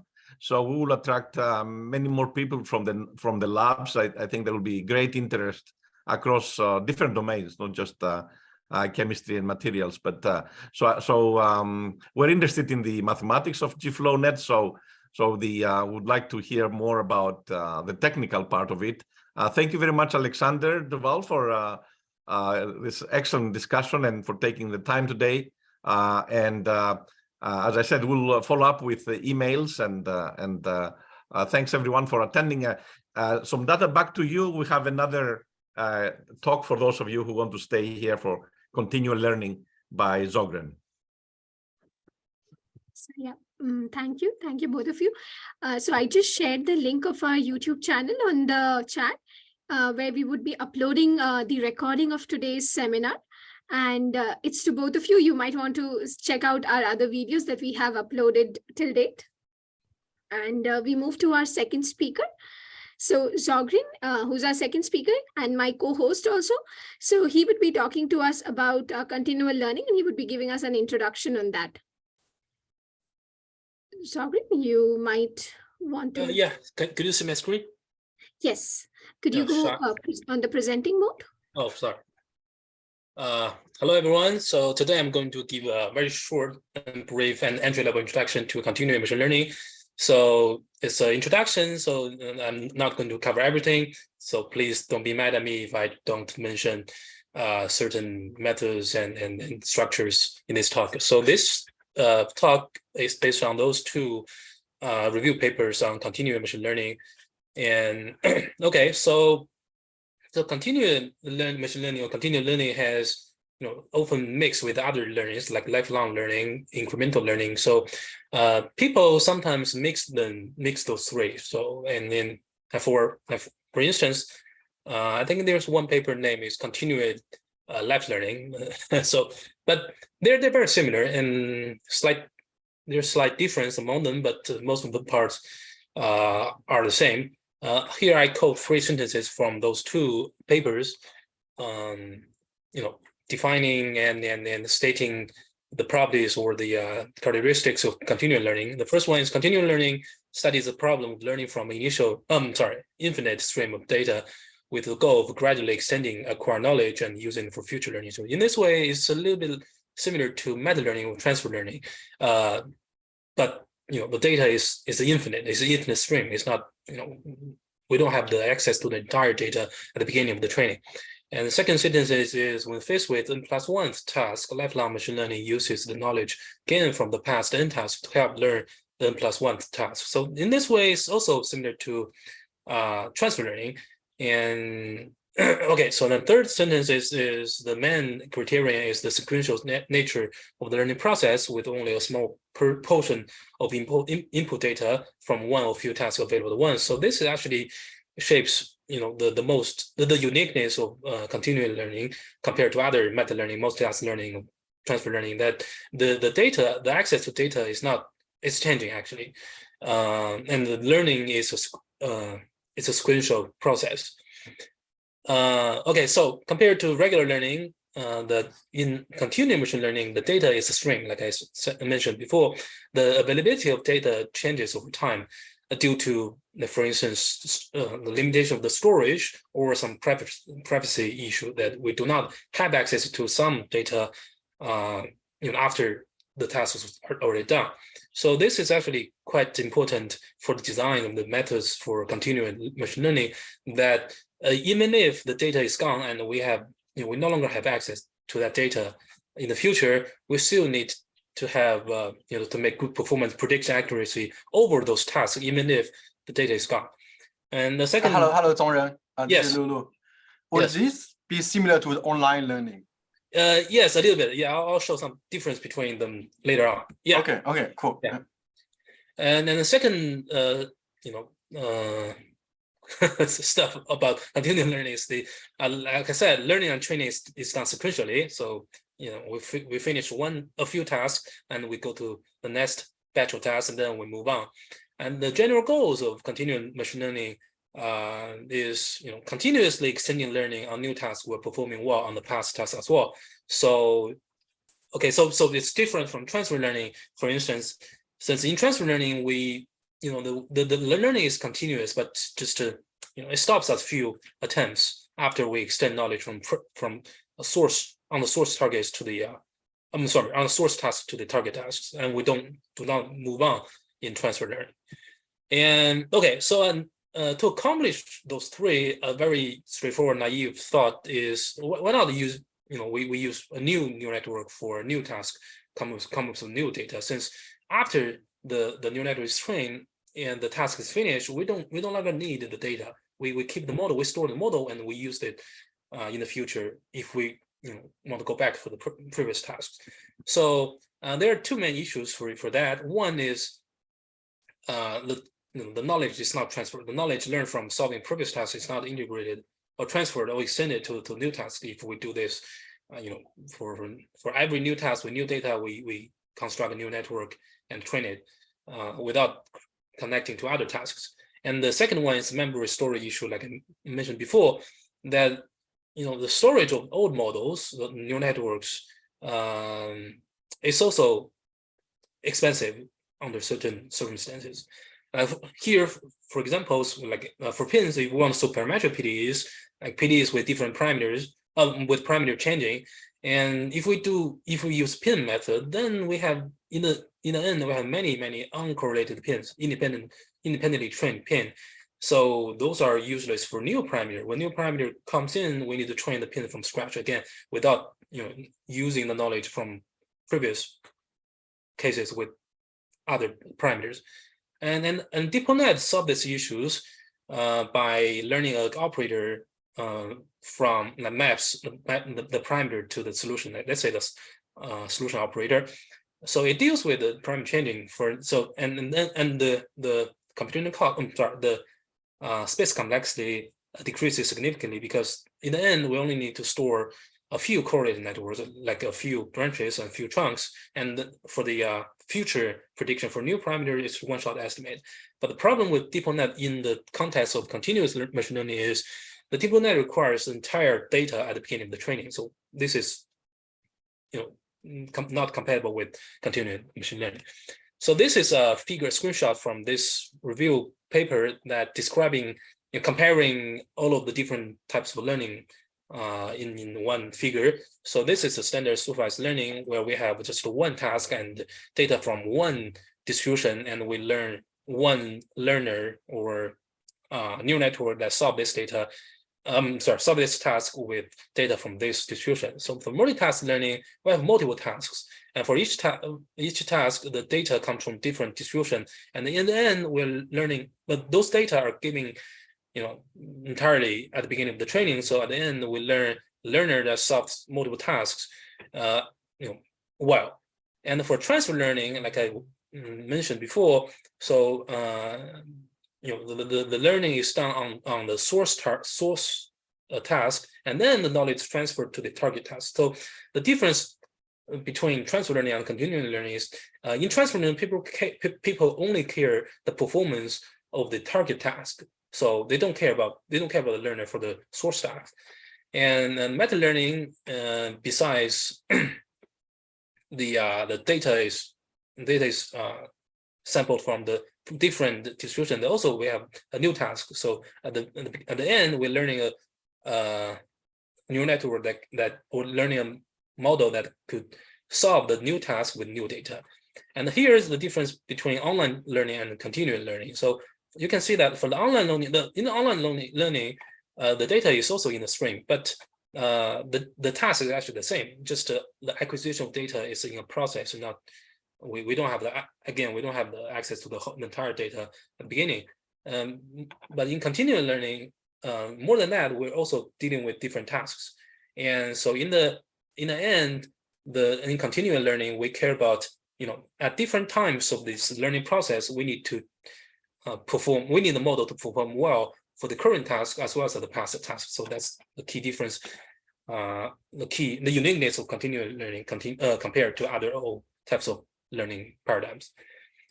And okay, so again, to help clear the things up, so here's meta learning. In this group, we've done some works on meta learning in scientific machine learning, and so in meta learning does not address or integrate new information. So there's no continuous learning in meta learning. So it only cares about after the model is trained, it compares a new task with the new data, and like as I shown here, it performs really well for indistributed tasks or indistributed tasks with indistributed data, but the results will be really bad for out of distributed tasks and out of distributed data. So actually, this is pretty fine for out of distribution tasks, out of distribution function. The performance will decrease significantly, which is pretty common, which is fine. The problem of meta learning is it does not address this issue. It does not keep absorbing new information from new tasks and new out of distribution tasks or out of distribution functions. And our group also has done some transfer learning work with deep net. So this paper is actually deep transfer operator learning for PDEs under conditional shift. So like I was saying, in transfer learning, transfer learning is continuous learning, but it stops after a few attempts. So it does not go sequentially and go infinitely. And also in transfer learning, a lot of transfer learning, people do not care about the performance of the source task when transferring knowledge to a target task. So here, like for the new domain, we care about the performance for the new domain, but so there's in continual learning, both forward transfer and backward transfer are important. So here for the transfer learning, people only care about the forward transfer. That is, we transfer knowledge from the source task to the target task. But could we improve the performance on the source task from knowing more information in the target task? Is this type of problem is not addressed in transfer learning, and in continual learning, people care about this as well. Okay, so I hope that the concept of continual machine learning is clarified. And the main issue in continual machine learning is this catastrophic forgetting or catastrophic interference. So here I quote from this paper that training a model, so the definition of the catastrophic forgetting is training a model with new information interferes with previously learned knowledge. So this is an extreme example that if we use PIN to solve PDEs, if only one neural network is allowed to be stored in the memory or in the storage, then if we have sequential PDE to solve, then using PIN will result in the fastest forgetting. So once the training of a new PIN starts, once the training of the PIN starts on new PDE, all the information from the past are lost. So we cannot use this model for as a solution as a surrogate for solution to PDEs for previous PDEs. And also here is the stability and plasticity dilemma. That's plasticity is defined as the capability of integrating new information from solving new tasks with new data. So how do we is to be plastic or compatible with having new information. And the stability is defined as the capability of maintaining stable performance in old tasks along with new information being learned. That is, so we want it's fine if we don't have the backward transfer, but at least the performance of the previous task could not be, may not be, we don't want the performance to be worse and worse as the learning proceeds. So here, a brainstorm or a thinking starting point for for us to think about using the continual machine learning for operator learning. So after the deep net, let's say we do solution operator for PDE. So after deep net is trained as a solution operator for PDE1 with a lot of data, and how do we make the deep net a solution of PDE1 and PDE2 next step with data only for PDE2? So that's something to think about. We cannot, we no longer have access to the data to train operator for PDE1. And how do we keep up the performance while learning a solution operator for PDE2 as well? Okay, now we move to the methods. There are many classes, categories of continuing machine learning methods. So one is replay rehearsal methods. So because we're losing the information from previous tasks, so we prevent this catastrophic forgetting by replaying the old task, or solving the old task, or rehearsal of solving the old tasks continuously when we have new tasks coming in. So in this paper, incremental classifier and representative learning, it has 3 targets. One, the proposed method that has 3 targets. One, the method has to be compatible with streaming data, and 2, the method has to provide good classification prediction on all the same classes, and also the time and space complexity grows slowly and linearly with respect to the number of same classes. So you can see this is the stream of data, and the classes, we keep seeing new classes when new data comes in. So that is the setup for the continuing learning in this paper.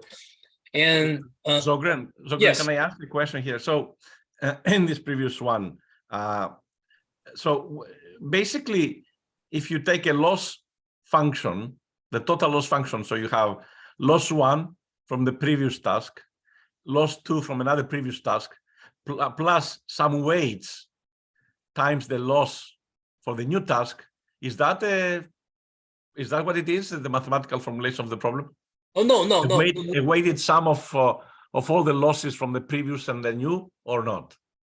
Similar, yeah, it's similar, but it assumes that when solving class 2 or the data from class 2, it no longer has access to data from class 1. So yes, they try to do this, but they assume that they use exemplar data. But even if you don't have the data, yeah. if it's already trained for class 1, you can generate the data before you forget the weights. Yes, George, that's the I think one of the key idea of this replay rehearsal method. That yes, I'll present one method. Okay. In this idea. Yeah. Okay. Sorry, yeah, thanks. Ahead. Yeah. So in this incremental classifier representative learning method, it prevents this forgetting by replaying exemplar sets or exemplar data points to alleviate this. So here is how the classification is done using this method. So here you can see that the input, the image to be classified, it also requires class exemplar sets, meaning that even though we don't have the access to the entire data for class 1 or class 2, we keep a few. We keep a few examples, or I'm sorry, a few data points that are informative and representative enough so that we can use them to to avoid forgetting. So you can see this small t represents the number of seen classes, or number of seen classes in the past, and I'm sorry, I think also for current times is included as well. So they use the nearest neighbor strategy, or evaluation for a prediction for the class level of this input. And on the right it shows, so because the memory size or storage size is assumed is kept by capital K, then when more tasks and more data coming in, we have to reduce the number of examples, reduce the number of the exemplar data points for each classes, for each thing class. So that's how they do it. So you can see here, let me annotate this. So this line, this theta is actually the parameter for the neural network for the model. So it updates the parameters the model using the current accessible data as well as the exemplar set for the previous class to avoid forgetting. So that's how they do this. And also they added one how to reduce the exemplar set to keep, because of the limitation of the storage, and how to construct an exemplar set for the new one, or updated for new classes. So that's how they do that. So the idea of this continual learning method is to replay rehearsal, previous tasks by some exemplar data points, exemplar training data points. And now we move to another method, replay and rehearsal method, which is using the generative model. So like George just mentioned, even if we no longer have access to the data takes a lot of space, we can learn a generative model to generate, to fake those data. So we need to store, instead of the data, we store the model, the generative model, which is of much smaller space.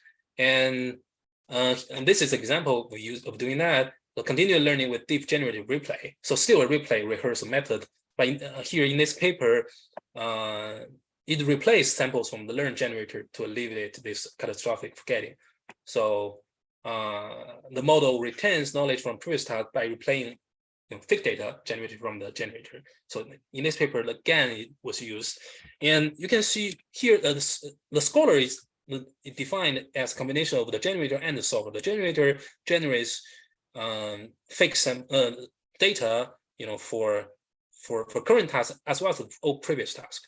And the solver, of course, solve all the tasks. So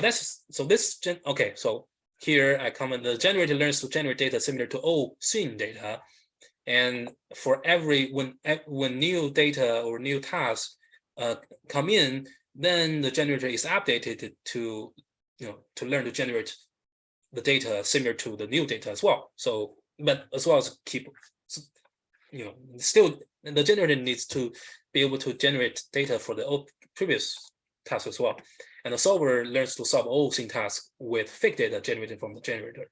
So that's another idea of this another method of from the replaying rehearsal continual machine learning methods. Here's another one, gradient episodic memory for continual learning. And in this one, actually, the training of new tasks is constrained or regularized such that it does not interfere with the inference of the previous tasks. So they constrain that in the loss function, or they put as a constraint in the optimization problem. That so this t, the small t, is the index for the current task, current task, and so basically it says that when minimizing loss, when solving the new task, the loss for the old task cannot be increased, and this is actually categorized into the replay method or rehearsal method, but I think also it's a regularization method. Regularize that when learning the new task, when solving the new task from new data, the performance on the previous task is regularized to not decreasing. And another type, now we move to regularization methods, which is another type of continuous machine learning methods. So this is one paper on that. So it's called Learning Without Forgetting. And this is a screenshot from one table of this paper. And I think it's really helpful for us to know, what people from the continuous machine learning care about. This is the method they propose in this paper. And they care about the type of performance of new tasks, also the performance for the original task or previous tasks, and also the story requirement, and if it requires previous task data. So this joint training, I'll explain what it is in the next slide, needs a previous task data to perform the joint training. So it's definitely not acceptable in the context of continuous machine learning. And people expect, the good methods are those who can are those that can provide good performance for new tasks as well as the performance for the task as well. Yeah, and this is the structure. This actually is a multi-head structure for convolutional neural networks. So you can see here the theta s represent parameters of the body, and then theta o and theta n are the heads for the each corresponds to one task. So they propose many methods as comparison, baselines, comparison, fine-tuning, and duplicating and fine-tuning, feature extraction, joint training, and in the end, this learning without forgetting. So here, like in the fine-tuning, they actually for new task, they fine-tune the body as well as the new head. That is why the performance for the previous task is going to decrease significantly, because you change the body, you change the basic, you change the body, you change the feature extraction. So that's why the performance for the previous task were going to be harmed. And for feature extraction, the body is fixed and only the heads are fine-tuned. This will result in really bad, not really bad performance on the new task, because in the continual learning, the tasks are done sequentially. So at the beginning of this whole procedure, we actually had one task. So the body or the feature extraction layers are for this single task. So when we move to the next task, we don't change the body, we don't change the theta s. So that's why body or feature extraction works for one task, does not necessarily work for the other task. And also the joint training, so we to avoid bad performance of the previous task, those tasks are trained jointly. But this is, like I was saying, it violates it requires previous data, so that's not okay for continuing learning. And in the end, for the learning without forgetting, actually they train them together. They tune. I'm sorry, they tune theta as the body and the head at the same time. So here is the algorithm. So you see, like I mentioned, theta s is the shared parameter for the body, and theta o is the parameter for the heads in the previous task, and xn, yn is the data for the new task, and also theta n is for the head for the new task. So so in this step, the method computes the output of the old task for new data, giving this new data xn, and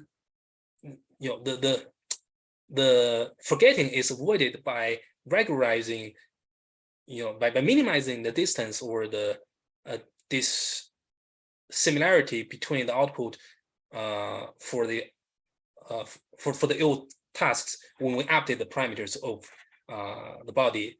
So basically it says, you can change the body, you can change the head, whatever you want, but the prediction, the values of the predictions have to be the same, or have to be similar when the update of the parameter is done.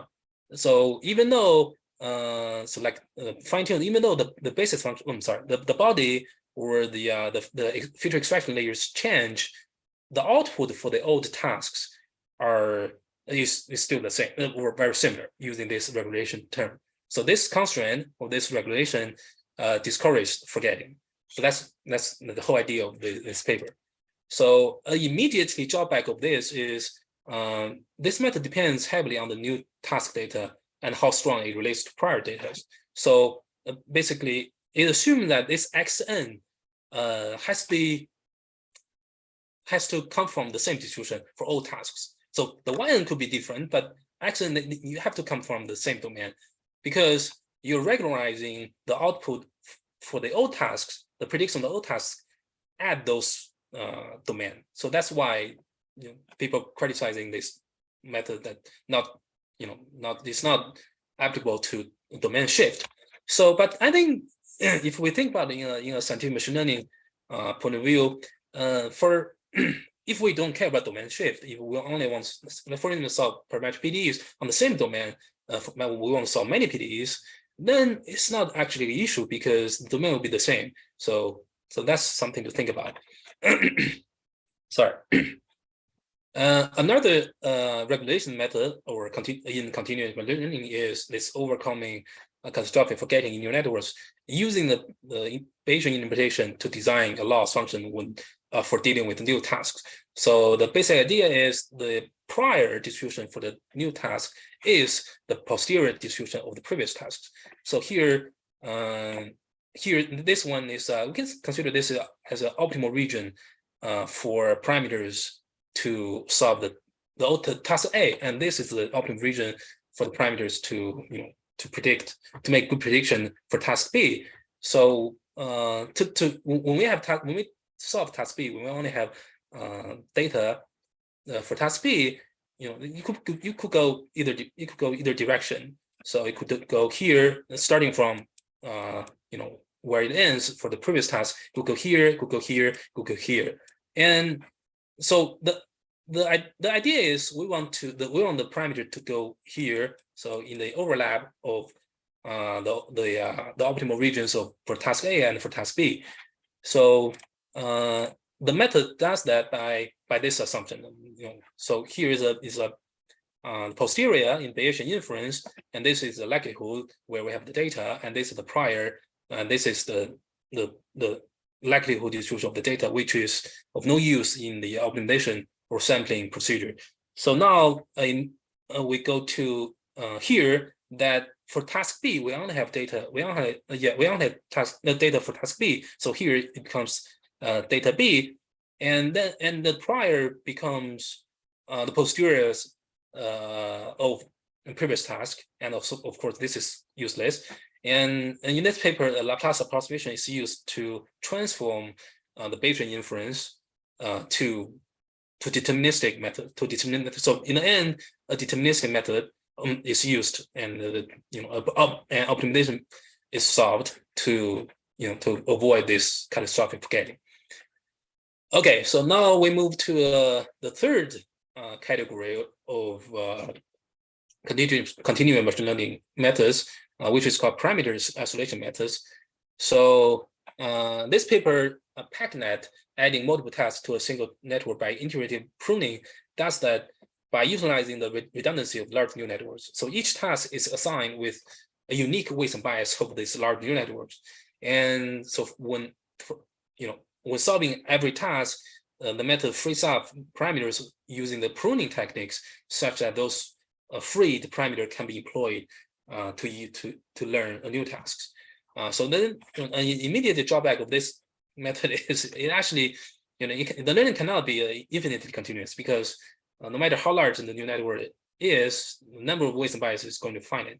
So there will be a time that we run out of parameters for the learning of new tasks. So this is a schematic view of the method. So you can see that here, this is actually demonstrates a 5 by 5 filter in the convolution layers. And so for task 1, all the parameters are used, all the weights are used to train for task 1. Then the pruning technique is employed to prune, and this white weights are used for next task, and the same procedure is done, and we have white weights for the third task. So that's how this intuitive. What are the colors mean here? White means you prune it, right? Yeah, the white means the parameters freed for the next task. Yeah. And then those are fixed. Yeah, fixed. Yeah, for the upcoming tasks. Okay, and another method for this. Then the green. Hold on a second. Yeah. Then you go to the right. You prune again, another filter. Prune again. Yeah. And then green is now for the new iteration. Okay, got it. Yeah. Right. And another method for this parameter isolation continuous machine learning method is progressive neural networks. So in this paper, each column corresponds to each task. So it kind of it's a little bit like a feature transferred from previous tasks. For this middle column is represent the network, the model for the second task, and it utilizes the information from the previous one. And for the third one, again, utilize the information or features from previous one. And this network structure, this method also has a drawback. So it's when we saw many tasks, of course the models for previous tasks are kept, but it comes at a cost. So the number of parameters grow with the number of tasks. So it's kind of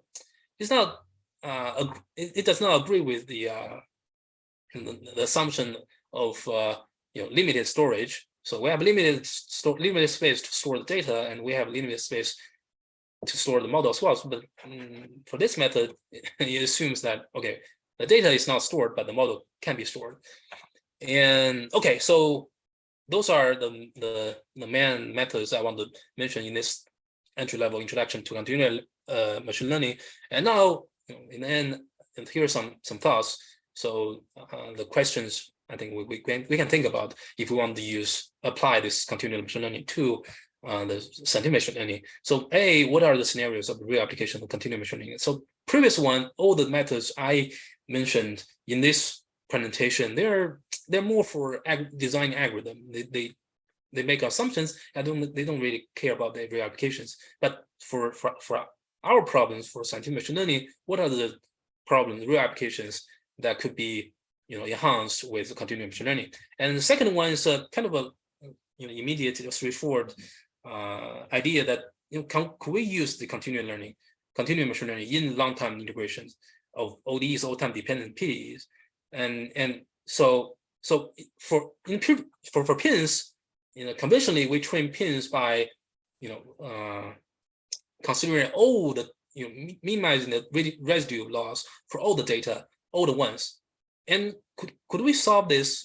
Could we train pin that iteratively that it first the residue loss is minimized at the beginning, and then we move on to later time. So actually, causality in pin, this paper addresses this issue in this way that, but still, it's one-shot training, it's end-to-end training, but it has the similar idea that putting weights for the initial stage, putting more weights for the initial stage, and then when it's finished, when it's trained perfectly, we move to a longer time, with later time, and also self-adaptive pin, and so similar ideas. So what about we do this continual learning for PDEs on large domain via domain decomposition? We do them sequentially, and also direct continual learning in solve PDEs using operator.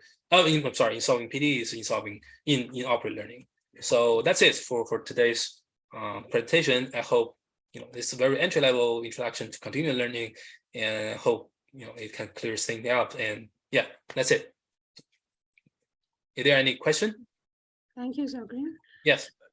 Zongren, I noticed that you have references up to 2018. There's a lot. Actually, I circulated a paper by IBM. That's 2021, I think. And what they do there is meta learning plus replay. Yeah. In the context of continual learning, yeah. I think it's called MEIR or something like that. So I think some data I also send you that. Yeah. So, but nothing has happened since 2018. No new ideas. I don't know. I'm not updated. I'm just presenting some old, not the old paper, but paper from not new paper. Lulu, do you know any new stuff? I mean, you use in your paper continual learning, but actually when you train together, which according to the definition of Zongren is not continual learning because you don't have access to the data. Yeah, actually, what I'm doing is another one. I assume I also have the previous data. Yes. Right. But Zongren, I think, clarified that that's not always, although you can replay. It's sort of the replay idea. Yes, replay. Yes. We just did a review of continual learning papers for PENS, and there isn't a lot that's been done recently. A lot of it is pretty incremental. Like for elastic weight consolidation, there's some incremental improvements, but not significant ones. On pins, Amanda, or everything? On everything. I was specifically looking for PENS, but on everything. I mean, there's a lot of ideas, but not a lot of progress. You're writing, I think Panos mentioned that you're writing a paper on it, right? For DeepNets or something like that, right? For PENS. Because it could be viewed also as multi-fidelity. Couldn't it be like that? It is, yeah. Like I'm happy to. So we've done it for pens and we've done multi-fidelity. It should be out very soon. I'm happy to talk too. Yeah, that would be good if maybe some data. Can you schedule this when? Can we put it? There's some details I need to finish up. So could we do it in like a month or two? Yeah, it's filled up. So yeah. We are booked till March beginning. I'll give you a date after March beginning. Perfect. Yeah. It's current work we're working on, but there's not a lot out there that's really, so a lot of the continual learning work is focused on image recognition and different classes of images and very different classes of tasks. But a lot of it doesn't apply to the type of work we do where the tasks are quite similar. They're not completely distinct. So like a lot of the examples are like you have a picture of a cat and a picture of a dog and a picture of a bird, and those are completely different. Whereas we might have the same equation with different parameters, and that's a different approach. Yeah, you're right. I was doing a basic work on multitasking, and even I face the same issue that we have the same Gaussian random field, but we have different equations. So how do we identify which equation do we want the network to solve in having multi-heads and multitasks? So we were also struggling with the same thing, and we are trying to do that. The conclusion I reached is that big people doing ML, instead of doing continual learning, just retrain their entire networks. The computational time is cheap compared to developing new methods. And so the continual learning research just isn't there, and they just retrain with all their data over and over. Yeah. But the problem is in the DOE space, we have issues with data privacy. And in the health space, so NIH grants have issues with data privacy. You can't transfer health data to different computers. So we need to be able to train with absolutely no replay, and we cannot retrain with all our data. And it's a very different restriction than industry where the data isn't private. There's just a lot of it and new data. Also, Amanda, I think you mentioned the diversity of the task is very important. Like the diversity of the task and whether you can identify what task you're in a priori is very important. Yeah. So if you have some sort of label data that tells you your task and you're trying to, for like MRI data, you're trying to predict if something's cancerous. If you're looking at a brain or a lung beforehand, that's going to be a very different problem than if you say, here's an MRI, tell me if there's cancer, and we don't know what body part it is. But that's why I was interested to see if this is the whole review or reinforcement learning comes in, because ChatGPT uses this human reinforcement learning, the scoring system, right? So somehow I suspect that, I don't know if anybody knows, please tell us how they combine with the reinforcement learning in a scoring system that will change for different tasks, and especially if you have a plurality of diverse tasks. I haven't seen it. We also, Yusheng at PNNL is also working on continual learning, and he may know more too. He does more traditional data driven. Who? Sorry? Yusheng Fu at PNNL. I'm not sure you know him. He's on some of my projects, but he may know more too. He's not on CCROX. Okay.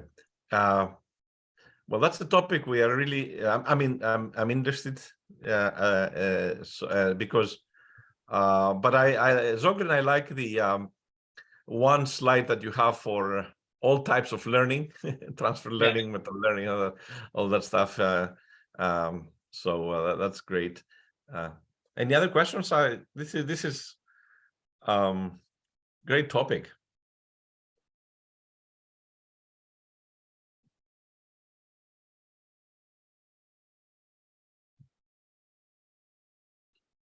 Okay, I guess that's it, Sundara. Thank you, everyone, for tuning in today. And we had 2 wonderful talks. So we can cherish this over the weekend and have a great weekend ahead. Bye.